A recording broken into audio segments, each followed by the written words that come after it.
wenu yule ambaye anaisoma Qur'an kisha akaisomesha, huyu ni mbora.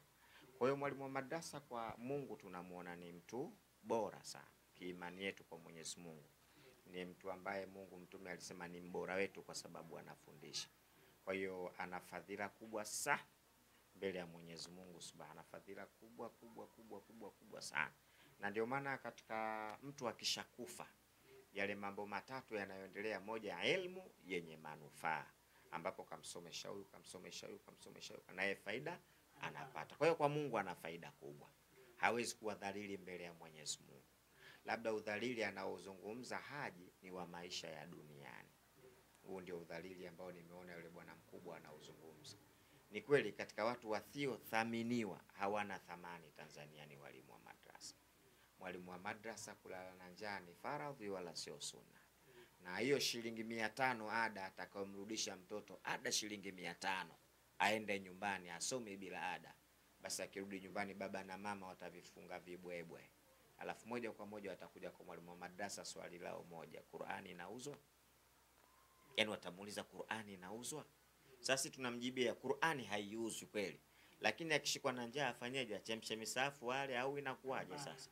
Kwa hiyo sasa katika kitu ambacho kimedharauliwa Tanzania ni mwalimu wa madrasa. Mimi nilishawahi kufundisha madrasa, nimeiona adha ya mwalimu wa madrasa. Mimi tunaye mwalimu wa madrasa wetu pale ambayo sisi tulikuwa tunasomesha Mchikichini. Sasa hivi tumemwachia madrasa pale kwa sababu sisi tumetawanyika asomesha. Lakini namna ile ada tunavyoitafuta mpaka tumejikusanya watu 3 4. Sometimes mimi naamua kutoa hela yangu mfukoni, ninayopata hivyo hivyo kwa shida, naamua yule mwalimu labda nikamlipie pango mpaka ile kula anakwambia ni shida namna ya kula. Hivi madrasa inaweza ikamshinda. Kwa hiyo ni jambo ambalo Haji ameliona ni kweli walimu wa madrasa ndio walimu ambao wanaodhalilika Tanzania. Ukitaka kudhalilika Tanzania kwa mwalimu wa madrasa, utaitwa ombaomba wewe, utaki kazi. Lakini hujui kwamba amekaa madrasa anawalisha elimu watoto wenu. Anawalisha elimu watoto wenu ili wafunuke kumjua Mungu wao na wakufanyieni dua pindi mtakapokwenda kaburini. Lakini Tanzania walimu wa madrasa wamesahauliwa. Leo wapo wako tayari kuanzisha taasisi. Mtu anaanzisha taasisi anaangalia kwamba nitapata wapi namna ya kupata pesa, nifanye kitu gani ili nihangaike pesa. Anayo mawazo hayo ya kuanzisha taasisi, lakini hana mawazo mi taasisi yangu idumu katika walimu wa madrasa, kwamba nitatafuta walimu wa madrasa 20-25 nitawasajili, alafu taasisi yangu itadumu katika kuwasaidia. Kwa hiyo walimu wa madrasa imefika mahala sasa lazima watengeneze uongo kwa ajili ya kupata pesa. Na ndio maana utakuta mwalimu wa madrasa tunaandaa maulidi, ndani ya maulidi ndio kuna kiasi anachofanyaje, anachopata. Bwana tunaandaa kuna sherehe ya watoto, anategemea kwenye sherehe ya watoto atapata chochote. Lakini watu dhalili sana wanaodhalilika Tanzania ni walimu wa madrasa. Na ili Mungu ataenda kutuuliza. Mimi ninasema yeye mwenyewe Haji Manara angetuonyesha mfano kwamba mimi bwana na walimu wa madrasa 10-15 na wasupport, tungeona kabisa kwamba yeye mwenyewe analisema. Lakini yeye lile jambo Haji anavyolisema kama anawaambia watu wengine yeye hausiki. Yani yeye anajitoa. Una hela za nini bwana? Wewe mwenyewe Haji, sisi tunakuhesabu wewe una hela. Ushatoboa, sisi tunakuhesabu. Sasa katika kutoboa kwako sasa ile hesabu ambazo sisi tunakuhesabu katika kutoboa, basi tuonyeshe mfano. Mimi bwana binafsi na walimu wa madrasa 5-6 wanachukua mshahara nyumbani kwangu ili uwahamasishe na wengine. Lakini yeye Haji anajitoa, anataka watu wengine ndio wafanyaje wafanye, wakati sisi tunajua yeye yupo kwenye channel kwamba pesa anayo. Aanzishe basi taasisi, alafu watu wakishagoma katika ile taasisi aseme kwamba watu wamegoma kuchangia walimu wa madrasa. Angeanzisha hivyo. Alafu pili, tunapoambia matajiri walimu wa madrasa, matajiri pesa za kwao. Tusiwatukane, tusiwakashifu, tuwaambie kwa upole kwa sababu tunawabembeleza. Hela za kwao wakikataa sisi tunafanyaje? Kwa hiyo tunatakiwa tuwaambie kwa upole, tuwaambie Mungu anavyotaka. Anataka 1, 2, 3, 4 tuwadhamini hawa walimu ili Qur'ani isonge mbele, faida yake itakuwa 1, 2, 3, 4. Pale mimi naamini wataelewa. Lakini tukianza kuwakufokea, mtoi hela zenu, mnatoa sijui kwenye nini? Hawa hawezi kuelewa ile jambo. Kwanza wanasema hela si ya kwangu. Shida nini? Wewe tafuta zako utoe. lakini lazima tuwape maneno ya Mungu yaliyokuwa mazuri. Tuambie Uislamu uko hivi, Mungu kakupa kipato, kipato hicho alichokupa atakuja kukuuliza siku ya Kiyama. Katika pesa zako kuna fungu la mayatima, katika pesa zako kuna fungu la madrasa, fungu la misikiti, fungu la walimu wa madrasa, fungu la mashehe. Kwa nini pesa zako usizipeleke hapa ukajiwekea akiba? Wama tuqaddimu li anfusikum min khairi tajidu inda Allah, chochote utachokitungiza kwa Mungu utakikuta kwa ajili ya Allah. Tuwape yale mawaiza, yani tuwape, tusiwakemee. Mtu mwenye hela ukimkemea ndo kwanza unamtia jeuri. Desturi ya mwanadamu, innal insana la yatgha, mwanadamu ni jeuri, araahu staghana, anapojiona ana pesa. Kwa nini? Ayahsabu anna malahu akhlada, anazani mali yake itamweka milele katika dunia. Ndio kabisa anazani hivyo, lakini Mungu anasema kala akome, la yumbadhana, atatoswa fil hutama, katika moto wa hutama. Wama adraka mal hutama, Muhammad, hutama ni nini? Narullahil muqada, ni moto wa Mwenyezi Mungu uliowashwa. Allati tatwaliu ala al-afida, maumivu yake yanapanda katika nyoyo. Innaha alaihim muswada, wao watakuwa kwenye kufungiwa. Fi amadin mumaddada, katika miguzo ya chuma mirefu mirefu. Kwa hiyo tuwalinganie, tuwape nasaha. Unadhani watu wale ambao wana support mipira wale wanafanyaje? Wameona ndo starehe yao ile kule, basi tuambie ile la Mungu lina uzuri zaidi kuliko hilo mnalokwenda kulisupport. Kwa hiyo tusiwatukane, tusiwakashfu, tutumie maneno yaliyokuwa mazuri katika kuwaambia. Japokuwa nao sometime wanadharau sana walimu wa madrasa. Hawajui umuhimu wa mwalimu wa madrasa. Mwalimu wa madrasa anakwenda getini kugonga mlango, anauzuiliwa kabisa na mlinzi kabisa. Kavaa nini? Kanzu na kofia. Huyo omba. Wanaita watu omba. Kwa hiyo ni jambo baya sana wanalolifanya. Kwa hiyo tuwahimize matajiri, kila mtu achukue walimu wa madrasa 10, 15, kuwapa tu 200 kwa mwezi, inawezekana. Hivyo. Kwa hiyo Haji Manara akasema jambo la msingi, lakini mimi namuomba aanze. Na Sheikh Shafi, tumezungumza kwa upande wa matajiri na kuhusu hilo swala ambalo amelizungumza Haji Manara. Labda kwa upande wa wazazi. Kwa wazazi imekuwa desturi yao, yani kwa maana mtu yuko tayari kulipa 200,000 kwa elimu ya sekula, yani kwa maana shule za sekondari ya msingi na tuition.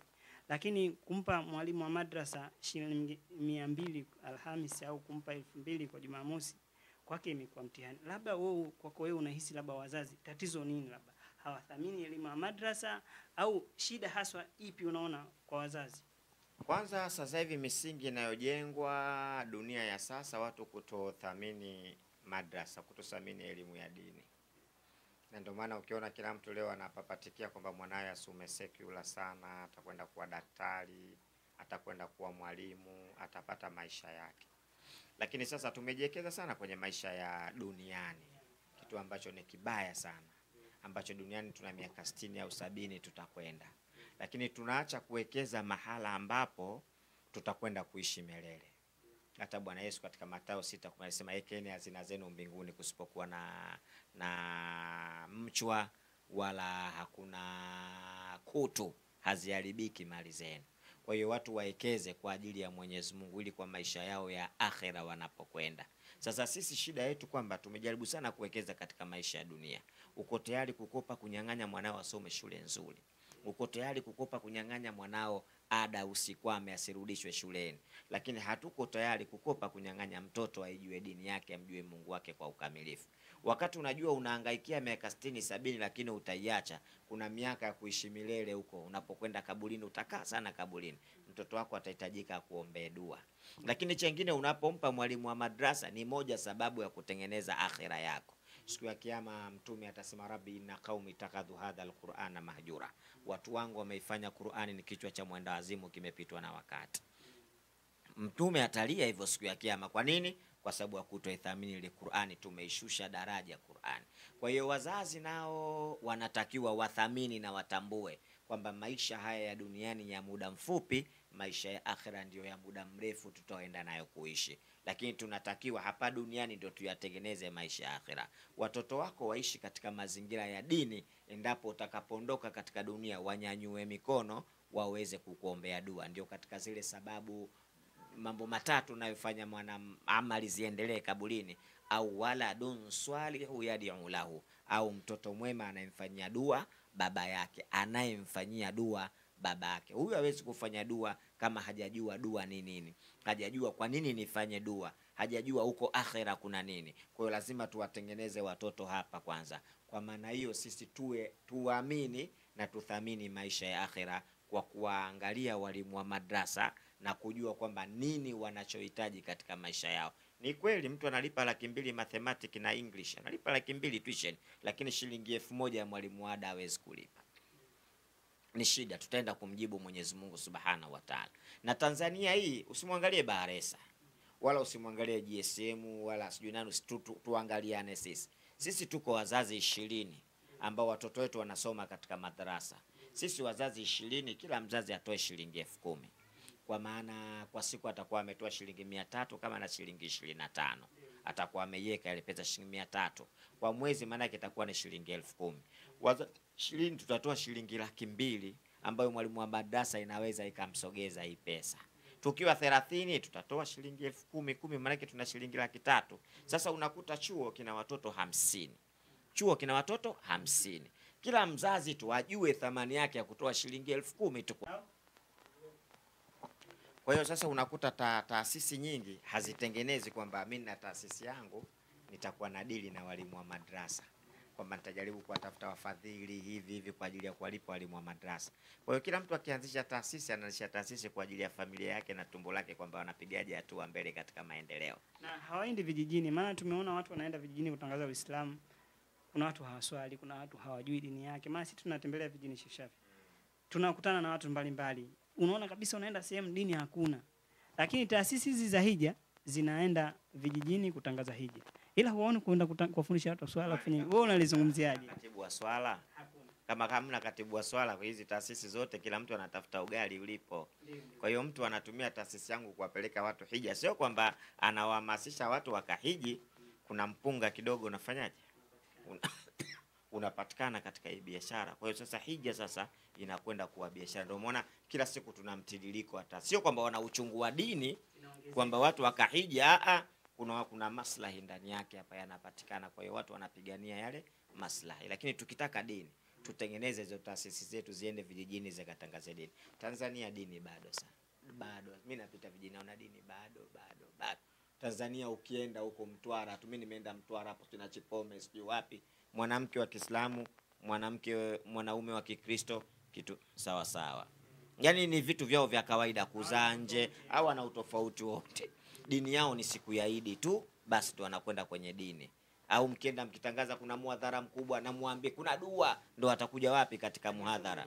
Yaani sio kuja kusikiliza mawizi hata siku moja, mnafanya maarifa mnaanza kuwapitia. Lakini wale wenyewe walimu wa madrasa walioko pale na maimamu mnaowakuta wanakuambia bwana mimi mwakani na changamoto ambazo wanakutana nazo, hajui dini anaipelekaje, analimaje, anafanyaje, hakuna iko kitu. Kwa sasa zile changamoto zinamfanya akimbie eneo linakuwa tu kwa dini ya mwalimu. Na kweli ukimkuta mwalimu wa madrasa anapolala, unamwambia ndo unalala hapa, mimi ndo nalala hapa, basi huu mtihani mzito. Chakula anasema shehe wangu mimi nakaa tu kwa sababu ya Mungu, lakini siku yoyote mimi nitawakimbia.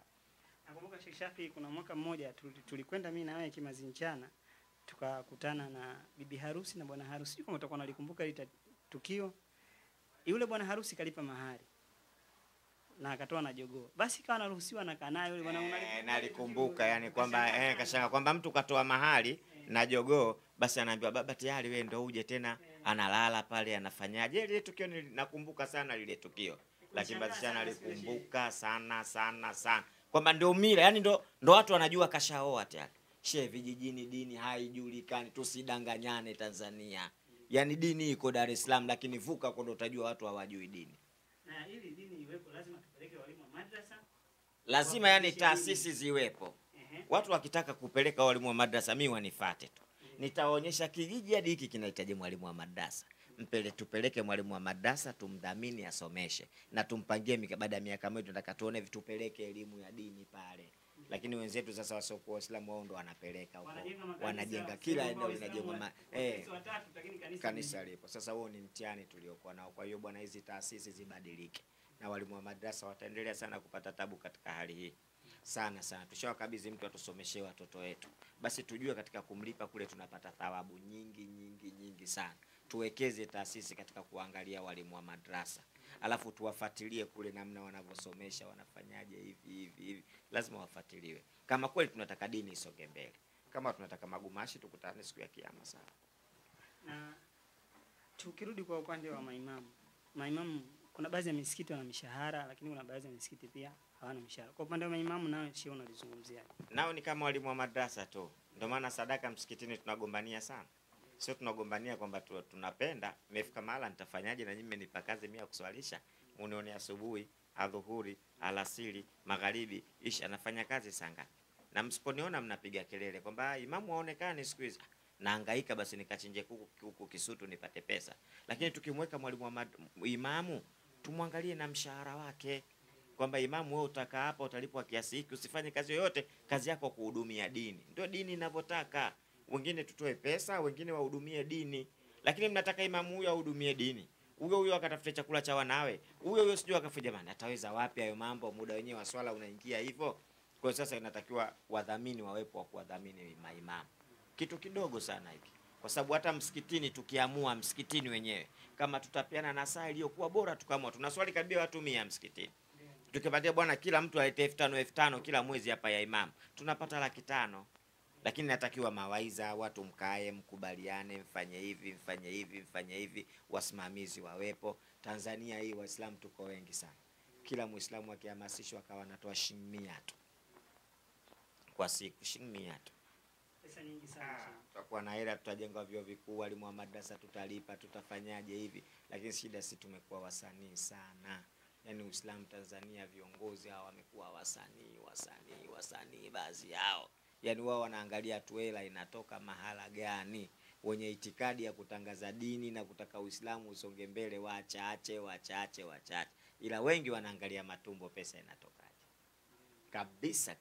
Lakini wale wanaotaka dini isonge wachache, lakini wengi sana wanaangalia kwamba mimi mfumo wa pesa utaotokea wapi. Wenyewe wanakuambia pesa mjini inategwa, itafutwe. Kwa hiyo wanajua kabisa mimi nitatega hapa, nitaanzisha taasisi changu wiki hapa, nitafanya hivi, hela itaingia hapa. Haimaanishi kwamba watu nje hawataki kusaidia, wapo, ila sisi uaminifu kwetu umekuwa mdogo. Iko ndio kinachotupa shida sana. Baadhi ya taasisi zipo ambazo zinapata misaada sehemu mbalimbali, unakuta kabisa wanafanya jitihada fulani. Lakini sasa jitihada yao ndogo, bado haijafika huko. Kwa sasa kama taasisi kubwa zipo, zijikite nazo. Na mimi nakwambia walimu wakilipo watasomeshwa kweli, sio mchezo. Watapata elimu kubwa, lakini hawapate elimu kwa sababu mwalimu mara kaenda shamba, mwalimu kafanyaje leo hayo watoto hawajasoma, mwalimu mwenyewe akimchapa mtoto mara amempeleka mahakamani, unataka kumfunga, mwisho siku anajionea hii taabu, anaacha kabisa na mambo yenyewe. Tumeshuhudia walimu wengi wa madrasa. Mmoja wapo hata Haji Manara alisema mimi nimefundisha madrasa, nilipitia changamoto nyingi sana, naenda kuomba kwa matajiri na najibiwa vibaya. Walimu wa madrasa wanapitia changamoto kubwa sana. Turudi hapa Sheikh Ustadh Shafi kwa baraza letu la Waislamu BAKWATA. Labda wafanye nini au ulikuwa unashauri nini? Katika baraza ambalo limeunda tume nzuri sana ni BAKWATA. Na si ndio linasimamia taasisi tume iliyoiunda BAKWATA wana uongozi mpaka shehe wa kata. Mahala popote pale. Kuna shehe wa kata, kuna shehe wa wilaya, kuna shehe wa mkoa. Lakini tumeona hao mashehe pia wa kata labda wanashughulikia kwenye vibali, kwenye nini, lakini kwenye masuala ya msingi kushughulikia madrasa au kujua tuna madrasa ngapi, zinahitaji nini. Ninachokusudia mimi kwamba wakiamua kufanya hili jambo linawezekana, kwa sababu walishaunda mpaka shehe wa kata. Kata si ndio sehemu ndogo? Kwa hiyo shehe wa kata anajua madrasa ziko ngapi, misikiti ipo mingapi, anaijua. Na maana takwimu zikitakiwa kwenda juu, shehe wa kata anajua yote, kwa sababu hao walishajiunga toka shehe. Hawa sasa ndio wanatakiwa wasimamie Uislamu. Baraza sasa lijipange namna gani wanapata pesa na miundombinu ya kuendesha maimamu na walimu wa madrasa, kwa sababu wao wanawafikia mpaka walimu wa madrasa kupitia mashehe wa kata. Lakini hao mashehe wa kata wenyewe ukikutana nao wanalalamika. Wana njaa vibaya mno. Kwa nini baraza halijaweka misingi ya kuwalipa? Baraza alishindwa kuwa na misingi ya kuwalipa mashehe wa kata. Alishindwa baraza kusema walimu wa madrasa tusajili wanapata wapi pesa. Kuna watu wana pesa nje wajui pa kuzipeleka, ila sisi wenyewe hatujakuwa tayari kupokea hizo pesa. Wengi shehe matajiri wanakuwa na wasiwasi, nasema tutoa pesa zetu labda zinapotea ama zinaliwa. Hiyo ndio shida. Lakini mimi niwaambie wao, innamal a'malu binniyati, watie nia. Japo sometime kweli kuna mtu anapewa pesa awafikishie watu fulani hazifiki. Kuna mtu anapewa pesa, hizi pesa bwana wape 200,000 kimi atatoa laki. Tuna matatizo sisi, sio mchezo. Mimi kuna mwaka niliwahi kwenda kuchukua pesa, wenyewe anasema zaka. Kariakoo, simtaji jina yule bwana. Kuna mtu kanipeleka pale kuchukua ile pesa. Lakini ukiingia ndani mule unapewa 200,000. Ukitoka nje ile 100,000 unampa yule mtu aliyefanyaje? Yule dalali aliyekupeleka. Mtukati imani petu akaza zaka nayo ina madalali. Toka mule ndani. Siku nilichoka nasema si Waislamu hatari. Au mwingine sasa yeye akaandika majina mengi, kaandika Muadhiri Shafi Shomari nani, alafu wanachukua madereva wa taxi. Allah. Imetokea hiyo, mtu anaenda kule Muadhiri Shafi Shomari, anaingia dereva wa taxi. Nipo. Wewe ndio Shafi? Ndio mimi bwana.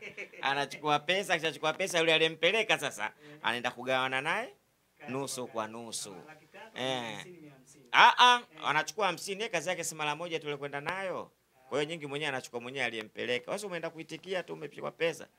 Watu walifanya hivyo mpaka siku mtu ananipigia simu. Shafi umepata mzigo wako? Mzigo gani? Alalamika.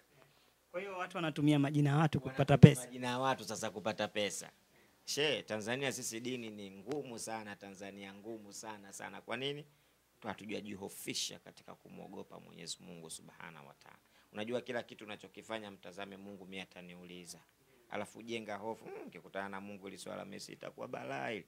Lakini kwa sababu ile hofu imetuondoka ndo mtu anafanya vile anavyotaka. Lakini na watu kusponsor kwa ajili ya watu wanaenda kufanya dawa, tunawakatisha tamaa sana walimu wa madrasa, maimamu, tunawakatisha tamaa sana. Kwa nini? Hatuwapi chochote, maisha yao magumu, hali zao mbaya. Tumekuwa kama vile walimu wa madrasa, maimamu wamekuwa omba. Na ndio maana misikitini tunagombania tu ile sadaka ya waumini, kwa sababu hajui maisha yake huyu anaendesha vipi. Hapo kwa Shafi nimeona sasa hivi yani Waislamu tumekuwa omba sana. Yani tunapenda sana kuomba. Tuseme walimu wa madrasa wanaenda kwa matajiri kuomba.